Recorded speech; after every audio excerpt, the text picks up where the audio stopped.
ආයිබෝවන් binary campus එකේ ඔයාලව සාදරයෙන් පිළිගන්නවා. ඉතින් අද අරගෙන ඇවිල්ලා තියෙන ලෝකේ ගොඩක් ජනප්‍රිය ඔප්ෂන් ට්‍රේඩින් වලදී පාවිච්චි කරන ට්‍රේඩින් ස්ට්‍රැටජි එකක්. ඉතින් ස්ට්‍රැටජි එක බලන්න දිගටම අපිත් එක්ක ඉන්න කියලා ඔයාලට කියලා මතක් කරනවා. ඒ වගේම තමයි ඔයා අපිව තාම subscribe කරලා නැත්නම් අනිවාර්යයෙන්ම subscribe කරන්න. ඔයාගේ හොඳම යාළුවන්ටත් මේ වීඩියෝ එක share කරන්න. ඒ වගේම තමයි ඔයා මේ වීඩියෝ එක බලන්නේ බයිනරි කැම්පස් එකේ පළවෙනි එක වීඩියෝ එක විදියට නම් අනිවාර්යයෙන්ම අනිත් වීඩියෝස් ටිකත් බලන්න. ඔයාට ඉගෙන ගන්න දේවල් ගොඩක් අපි channel එකේ ඇති කියන විශ්වාසය මට තියෙනවා. ඉතින් අද වැඩි කතා නැතුව අපේ ට්‍රේඩින් ස්ට්‍රැටජි එක පැත්තට යමු. මේක ඔයාට කැමති volatility market එක කරන්න පුළුවන්. මම මෙතනදී volatility 10 index එක select කර ගන්නවා. ඊළඟට මෙතනින් ඔයා chart type එක වෙනස් කරන්න ඕනේ. මෙන්න මේ chart එක 1 minute candles වලට. අපි ඒක වෙනස් කරන්නේ මෙන්න මෙතන click කරලා ඔයාට පුළුවන් 1 minute දාලා මෙතනින් candle කියන එක select කරන්න. ඔන්න දැන් 1 minute candle chart එක අපිට බලා ගන්න පුළුවන් volatility 10 index එකේ. ඊළඟට මේකේ trading method එක විදියට අපි පාවිච්චි කරන්නේ rise and fall කියන trading method එක. ඔයාලට පුළුවන් මෙතන click කරලා rise and fall කියන එක select කරගන්න. duration එක අපි මේකෙදී 1 minute තමයි දාන්නේ.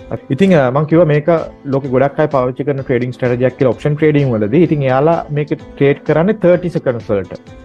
හරි 30 seconds වලට තමයි trade කරන්නේ. හැබැයි මෙතනදී අපි 1 minute candles තමයි බලන්නේ. ඒ නිසා 1 minute එකකට තමයි අපි trade කරන්නේ. යාලා ගොඩක් වෙලාවට 30 seconds trade කරන්නේ 30 seconds candles බලලා. ඉතින් binary එකේදී නැත්නම් deriv එකේදී අපිට 30 seconds candle බලන්න බෑ.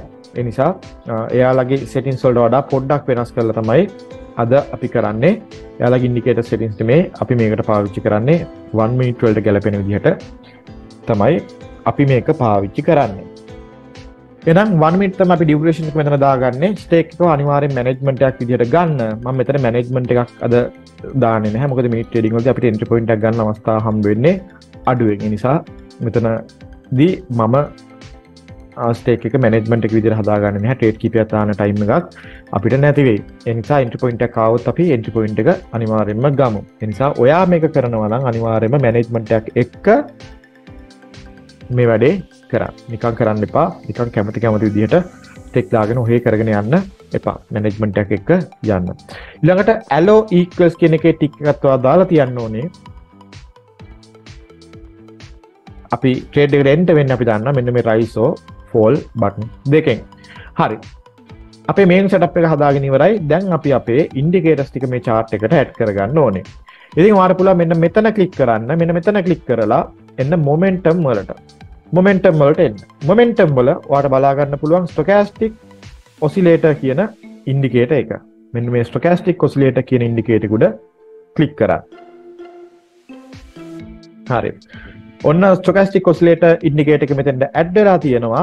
මෙතන අපිට entry point එකක් ඒ වගේ හිතන හින්දා මම අනිත් indicator එකක් දාගෙන ඔයාලට explain කරන්නම්. ඊළඟට ඔයා එන්න ආපහු momentum වලට ඇවිල්ලා මෙන්න මේ relative strength index කියන indicator එක click කරන්න. හරි. මෙතන දැම්ම entry point එකක් ඉන්නේ නැති වෙයි කියලා හිතනවා. බලමු අපි. හරි.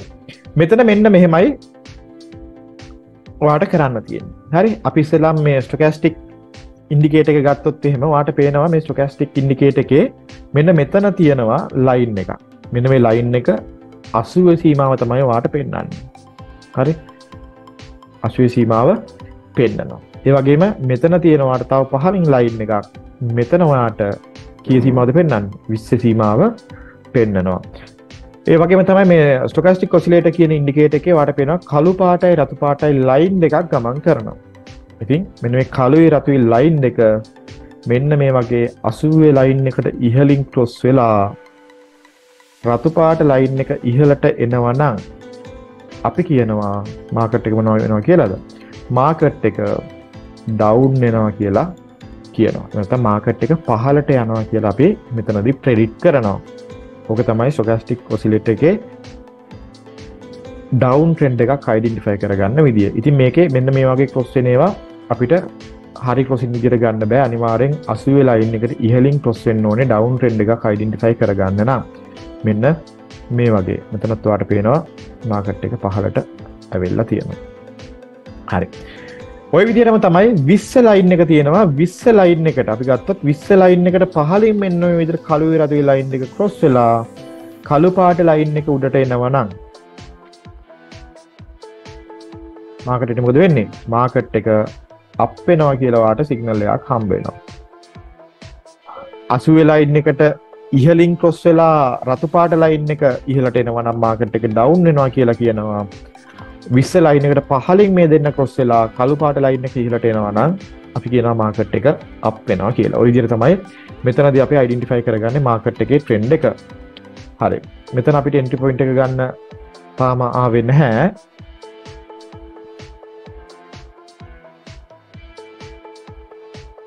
බලමු එන්ට්‍රි පොයින්ට් එක එයිද කියලා. ඊළඟට අපිට තියෙන්නේ RSI ඉන්ඩිකේටර් එක පාවිච්චි කරන්නේ කොහොමද කියලා බලා ගන්න. ඉතින් මේකෙදි මම එනවා RSI එකේ settings වලට. මෙන්න මෙතන ක්ලික් කරලා මේක settings වලට ඔයාට එන්න පුළුවන්. ඇවිල්ලා මේකේ මෙන්න මේ period මොකුත් වෙනස් කරන්න එපා. ඔයා එන්න මෙන්න මේ overbought oversold කියන තැනට. overbought කියන තැන ඔයාට පේනවා color එකක්. අන්නේ color එක ඔයා දාගන්න කොළ පාටට. color එක කොළ පාට දාගන්න. ඒ වගේම තමයි overbought කියන එකේ size එක ඔයා දාගන්න 50ක් විදිහට. හරි. ඔන්න 50 විදිහට දාගත්තා. ඊළඟට oversold කියන එකට එන්න. oversold එකේ size එක විදිහට ඔයා දාගන්න 50ක් කියලා. color එක විදිහට දාගන්න රතු පාට. ඊට පස්සේ show zones කියන එක තියලා මම මෙතන done කරා. හරි. අපි දැන් බලමු කොහොමද මේකේ ට්‍රේඩ් එකකට එන්ටර් වෙන්නේ කියලා. අපි 1 minute ට්‍රේඩ් එකක් තමයි මෙතනදී දාන්නේ. දැන් මෙතනදී අපිට එන්ට්‍රි පොයින්ට් එකක් ගන්න බෑ. හේතුව අපිට RSI එකේ මෙතන relative strength index එකේ මේක එන්ට්‍රි පොයින්ට් එකක් පෙන්වන්නේ නැහැ. අපි බලමු RSI එකේ කොහොමද මාකට් එකේ රිවර්සල් එකක්. එහෙම නැත්නම් මාකට් එකේ ට්‍රෙන්ඩ් එකක් මාකට් එකෙන් මොකද වෙන්නේ කියලා පෙන්වන්නේ කොහොමද කියලා බලමු RSI කියන ඉන්ඩිකේටර් එකේ. හරි. ඔයාලට පේනවා RSI කියලා ඉන්ඩිකේටර් එකේ මෙන්න මේ වගේ රතු පාට ඇවිල්ලා මෙන්න මෙතනින්. හරි මෙන්න මෙතනින් මෙතන තියෙනවා 50 සීමාවක්. 50 ලයින් එකක් මෙතන තියෙනවා. මෙන්න මේ RSI ලයින් එක මෙන්න මේ 50 ලයින් එක උඩට ක්‍රොස් කරනවා නම් හරි 50 ලයින් එක උඩට ක්‍රොස් කරනවා නම් අපි කියනවා මාකට් එක අප් වෙනවා කියලා. ඒ කියන්නේ රතු පාට සෝන් එකේ ඉඳලා කොළ පාට සෝන් එකට මෙහා යනවා නම් මාකට් එක අප් වෙනවා කියලා අපි කියනවා. ඒ වගේම තමයි මේ බලන්න දැන් මෙතන මෙයා කොළ පාට සෝන් එකේ ඉන්නේ. ආපහු මෙයා මෙන්න මේ වගේ 50 ලයින් එක පහළට ක්‍රොස් කරලා රතු පාට සෝන් එකට එනවා. එහෙනම් ඒ වගේ වෙලාවට අපි කියනවා මාකට් එක ඩවුන් වෙනවා කියලා.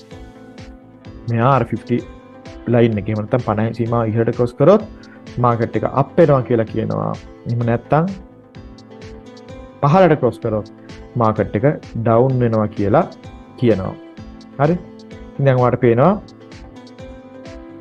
තාම මෙයා ඉන්නේ අප් සෝන් එකේ තාම අර පහළට ක්‍රොස් කරලා නැහැ. ඒ කියන්නේ තාම මෙයා අප් සෝන් එකේ ඉන්නේ.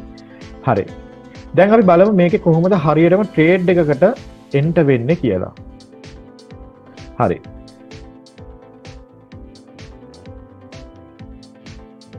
හරි.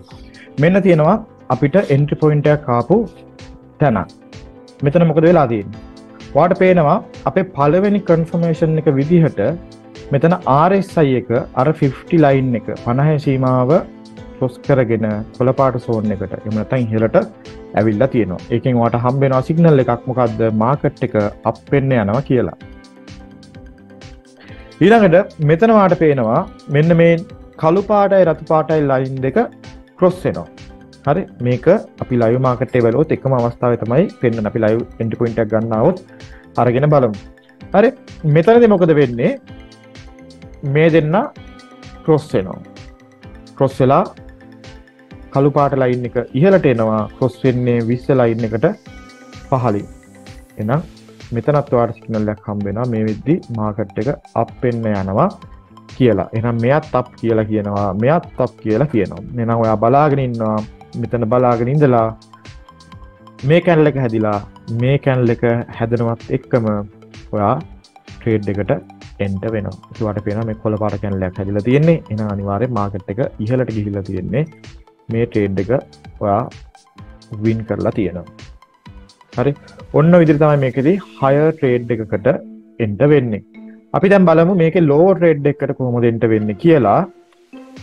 බලමු මේකේ lower trade එකට entry එකක් ආපු තැන. මෙතන cross වෙලා තියෙනවා. හැබැයි මෙතනින් පෙන්නලා නැහැ. ඒ නිසා අපිට ගන්න බෑ. අනිවාර්යෙන් මේ දෙකෙන්ම ඔයාට එකම දේ පෙන්වන්න ඕනේ.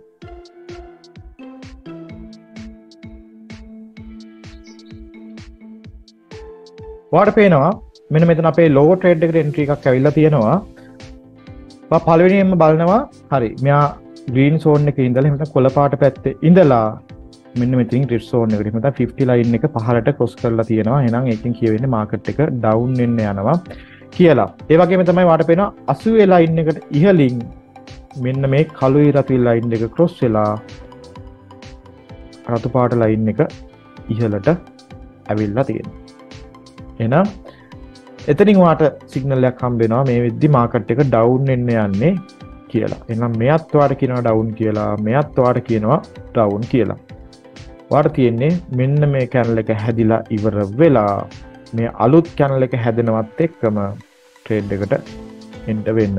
ඉතින් ඔයාට පේනවා මේ කැනල් එකත් රතු පාට කැනල් එකක් හැදිලා තියෙන්නේ.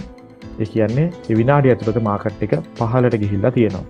ඔයා මේ ට්‍රේඩ් එකත් වින් කරලා තියෙනවා.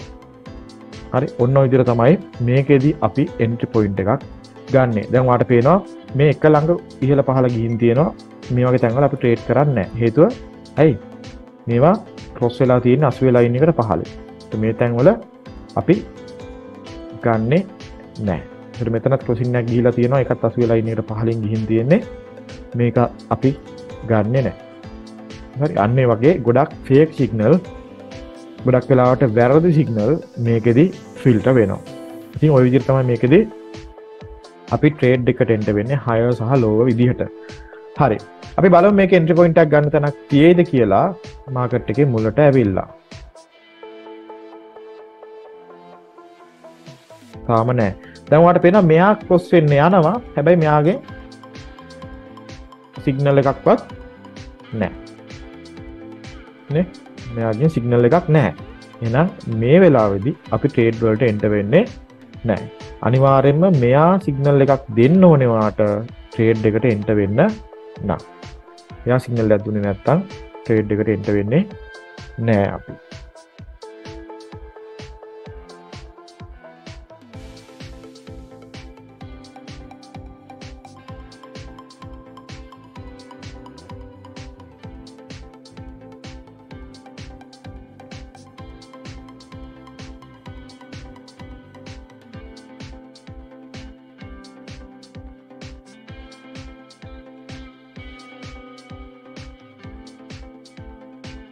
හරි මම මෙතන මාකට් එක මාරු කරලා බලන්න අපිට එන්ට්‍රි පොයින්ට් එකක් ගන්න ඔයාලට පෙන්නන්න එන්ට්‍රි පොයින්ට් එකක් ගන්න තැනක් තියෙනවද කියලා බලන්න. හරි මෙතන පහලින් ක්‍රොස් වෙනවා. හැබැයි මෙතනින් ඉන්ඩිකේට් කරන්නේ නෑ. මෙයා ආපහු පොඩ්ඩක් පහලට ඇවිල්ලා ඒ උඩට ක්‍රොස් වුණොත් අපිට එන්ට්‍රි පොයින්ට් එකක් ගන්න පුළුවන් වෙයි. මම වෙන මාකට් එකක් දාලා බලන්න 75 මෙතනත් නේ 80 කටින් යන්නේ. දැන් එන්ට්‍රි පොයින්ට් එකක් ඉන්නේ නැහැ. එහෙනම් 100 එකෙත් මෙයා තව ටිකක් පහළට ගිහිල්ලා ක්‍රොස් වුණොත් අපිට එන්ට්‍රි එකක් ගන්න පුළුවන්. දැන් ක්‍රොස් වුණොත් ගන්න විදියක් නැහැ.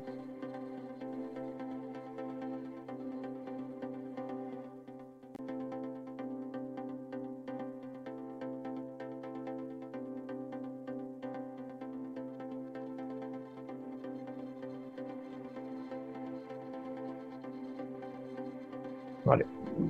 අපි ආපහු 25 වගේ බලමු.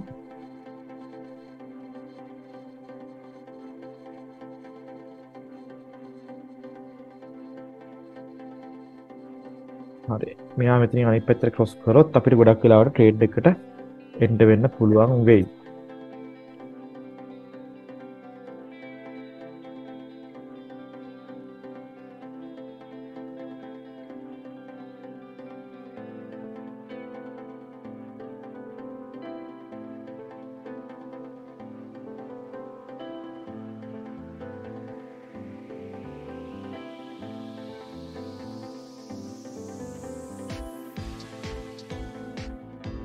හරි අපි බලමු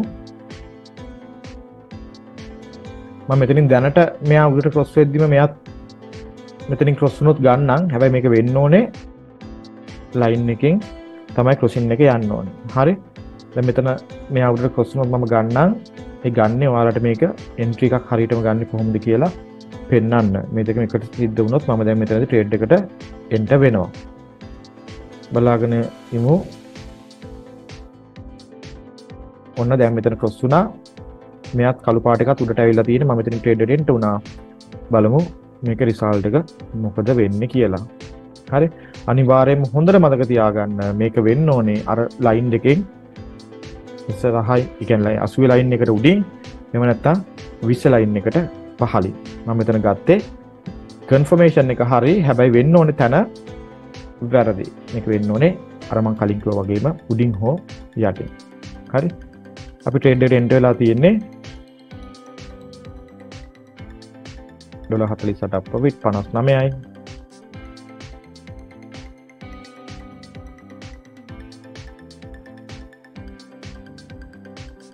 තත්පර 14යි 13යි 11යි.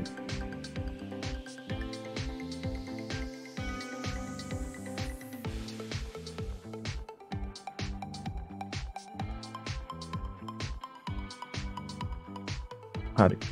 ඔන්න ට්‍රේඩ් එක අපි වින් කරා. ඔන්න ඔය විදිහට තමයි මේකෙදි ට්‍රේඩ් එකකට එන්ටර් වෙන්න තියෙන්නේ.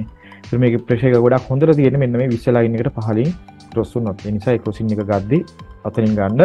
දැන් මම ට්‍රේඩ් එකට එන්ටර් වුණා වගේ තමයි මම ට්‍රේඩ් එකට එන්ටර් වෙන්න ඕනේ. මෙයා ක්‍රොස් වෙද්දිම මෙයාත් ක්‍රොස් වුණොත් ඔයා ට්‍රේඩ් එකට එන්ටර් වෙනවා. එහෙම නැත්නම් එක්කෙනෙක් විතරක් ක්‍රොස් වුණා කියලා ට්‍රේඩ් එකට එන්ටර් වෙන්නේ නැහැ. දැක්ක මෙතන ක්‍රොස් වෙලා තිබ්බේ. දැන් ආපහු මෙයා අනිත් පැත්තට හැරෙන්න යන්නේ. ඉතින් අපි දැන් හැරෙන ප්‍රශ්නයක් නෑ අපිට. මොකද අපි ට්‍රේඩ් එක අපි වින් කරලා ඉවරයි. ඉතින් ඔන්න ඔය විදිහට තමයි මේක කරන්නේ. මම හිතනවා ඔයාලට තේරෙන්නේ නැති කියලා. එහෙනම් අලුත් වීඩියෝ එකකින් අපි ඉක්මනටම හම්බ වෙමු. ඔයගේ ට්‍රේඩින් වැඩ කටයුතු හැම දෙයකටම good luck කියලා විශ් කරනවා. වැට් එක හොඳට කරගන්න. all the best.